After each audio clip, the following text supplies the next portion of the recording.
Hi guys, welcome back to the channel for another video on Marvel Contest of Champions. This video is focused on the leaked abilities of one Thrasher and one Darkhawk. If you're not familiar with these characters, I'll put a few links in the description that will help you learn more about these characters coming into the game, including one of those being the video I did fairly recently talking about the comic book source material. We'll be comparing off against the source material and what Kabam have put in store for us in game.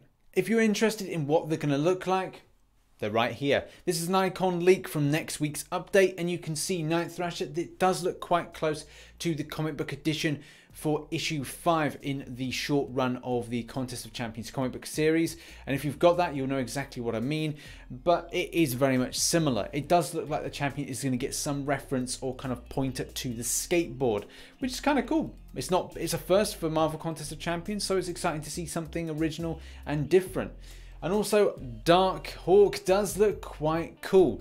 The whole kind of tech aspect is a little bit of disappointment on my kind of end, because the stuff that we looked at, we found that there was a lot of mystical based powers that did fuel that suit, rather than it being a very much tech orientated thing.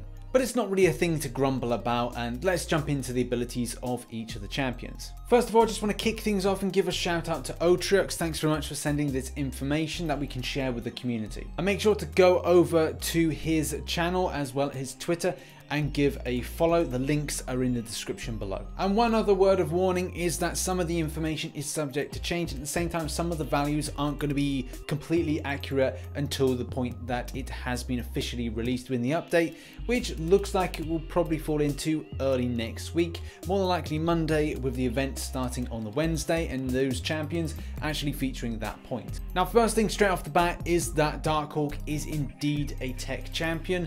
I'm very mixed in feelings with that. As armor's construct is meshed with magic, I suppose you can't have everything. Either a mystic or a tech would have been a good choice for this champion.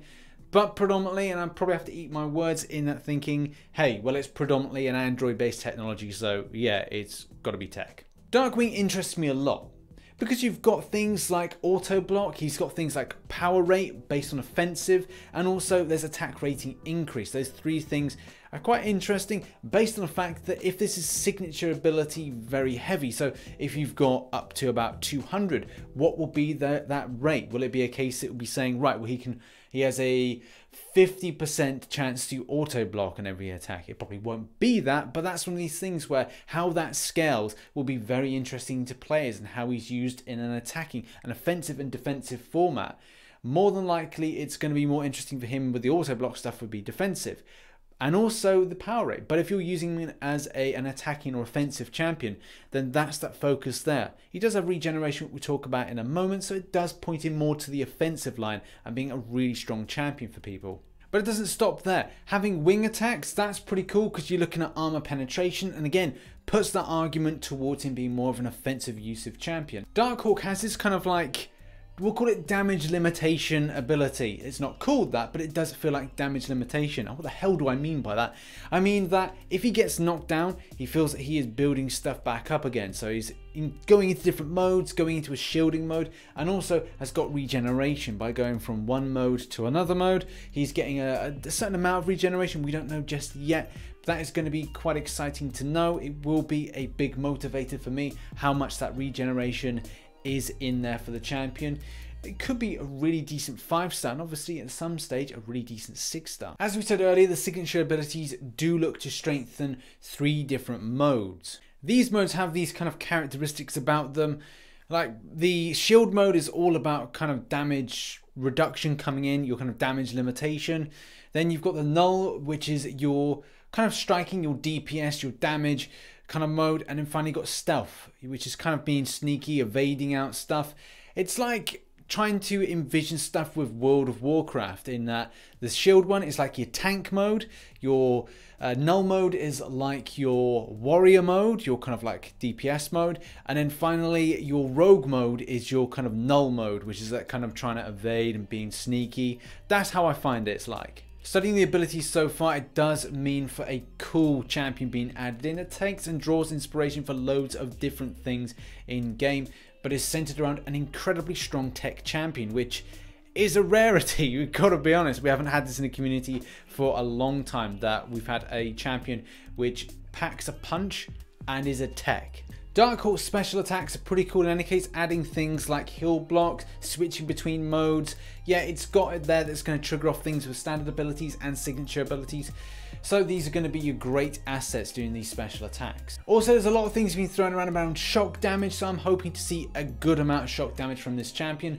So the damage output from a debuff effect is quite strong. He does get heal block as well, which is handy, especially going up against champions that have maybe aggressive healing natures. So yeah, a great, well-rounded champion. Quite excited to see this tech being added to the game. Unfortunately, the synergies don't look as good as I was hoping.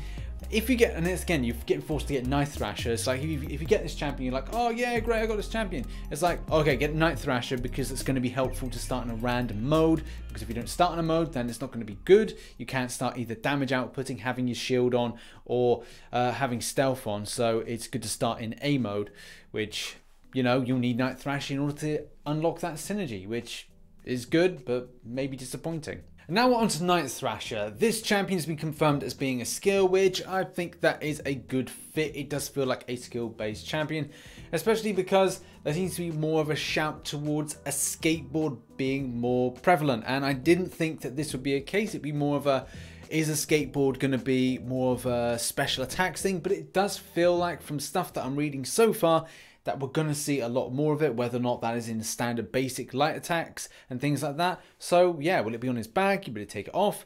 We're yet to see that, but it does seem like it does play a huge factor in this champion's kind of movement and abilities and special attacks. Let's quickly talk about the signature ability. Now, obviously, we don't know the scalability with levels of signature. Will the percentages increase? Will there be a certain flat number system? It's hard to tell, but the facts are still up here. That if you put on a taunt, which is pretty important with this champion, and there is talk about using a skateboard for that, do a heavy attack, and then what you're going to be able to do is then bait out the enemy, hitting off their special attacks. Especially if you're having a real frustration, you want to reduce down attack, you want him to do him or her to do the special attack, then that is possible by doing a heavy attack when the enemy is taunted. Likewise, you can, when the enemy champion is taunted, increase your fury stack, so you get up to 10 when hitting off against him when they're under that taunt effect.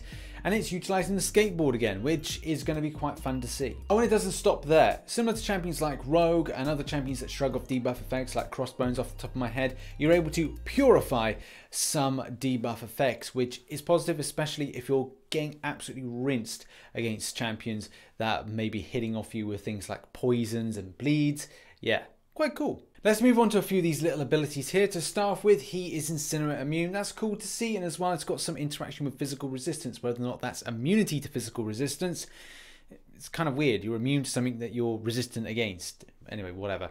The facts are still there that this does seem to be a cool champion. The idea about increasing critical damage based on debuffs on the enemy is kind of a cool feature, especially because some of the special attacks trigger off certain debuff effects, which we'll talk about in a moment. So the way that you utilize that is going to be quite important. So the more debuffs on the enemy, the more damage you're going to do. But shout out to the usage on this guy for avoiding evades and auto blocking. Man, this is going to be really useful, especially going up against bosses like Medusa and at the same time really pesky and annoying champions like Spider-Man. I'm actually now got a little bit of hype, more than I thought I would have, for Night Thrasher. Not to mention the fact that if you do a well-timed block, you're going to gain 5% of power if you're below 1 bar of power, and considering the fact you may want to trigger off a load of special attacks, that's going to be quite useful to then get back up to 1 bar of power quickly. It looks like the way that you interact with the champion with doing special attacks are based on the way that you kind of trigger off the special attack. So if you do a light into the special attack, SP1,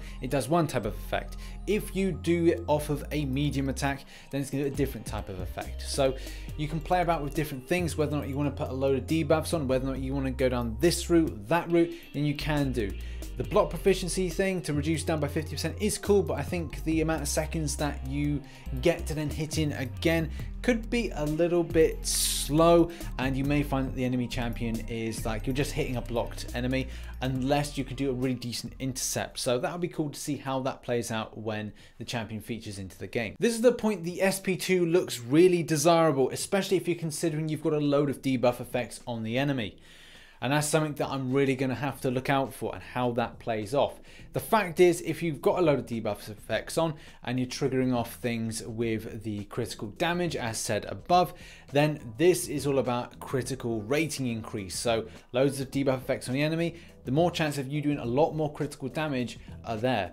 And I don't know how this is going to play about with synergies, whether or not you need the synergies that we're going to talk about in a minute, or it's a case that you could have a crit rating team or a crit damage team to maximize damage output. It is going to be exciting to find out how this champion works around those features. But I think this may be the point that the interaction is most important, how you start off your battling with Night Thrasher, in that if you start off with a load of debuff effects, you then go into an L3 very quickly and go, hey, do you know what? I've put X amount of debuff effects on. They last for 45 seconds. I then build up to an SP2, boom, smashing with the SP2, and I'm doing a hell of a lot of damage.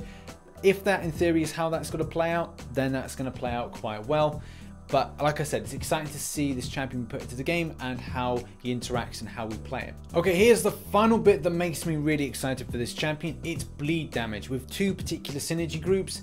The first one, as you can see here, the Punisher Moon Knight synergy adds bleed to the game, especially when you're doing medium attacks. That is the key thing there to get that bleed damage off, and is another debuff effect, which as we know is helpful to the cause. And even though there's another synergy with Ghost Rider, it's the bleed stuff that really interests me, especially because it's another debuff effect, and especially with the Guillotine synergy, which is going to be a load of critical rating for Guillotine, and at the same time you're then getting better stuff with bleed for Night Thrasher. So that has been the video all about Night Thrasher and Darkhawk.